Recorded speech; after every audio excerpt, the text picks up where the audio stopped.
जिल्हा परिषद प्राथमिक शाळा करकम मुलींची शाळा नंबर 2. स्वच्छतागृहाची अत्यंत दुरावस्था. करकम ग्रामसेवक कोमात तर करकम केंद्रप्रमुख जोमात तर शाळा व्यवस्थापन समिती गायब. जिल्हा परिषद प्राथमिक शाळा करकम शाळा नंबर 2 मुलींची स्वच्छतागृहाची अत्यंत दुरावस्था झालेली असून विद्यार्थ्यांना आरोग्याचा धोका होण्याची दाट शक्यता वर्तवली जात आहे.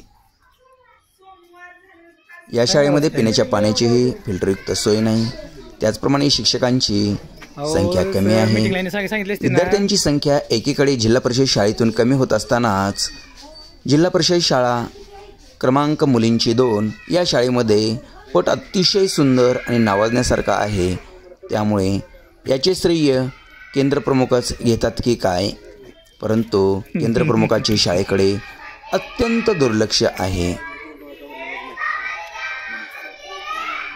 शिक्षणाधिकारी या गोष्टीची दखल घेणार की हा विषय पेंडिंगमध्ये राहणार याकडे सर्वांचे लक्ष लागून राहिले आहे. MK न्यूजने केलेला वार्तालाप.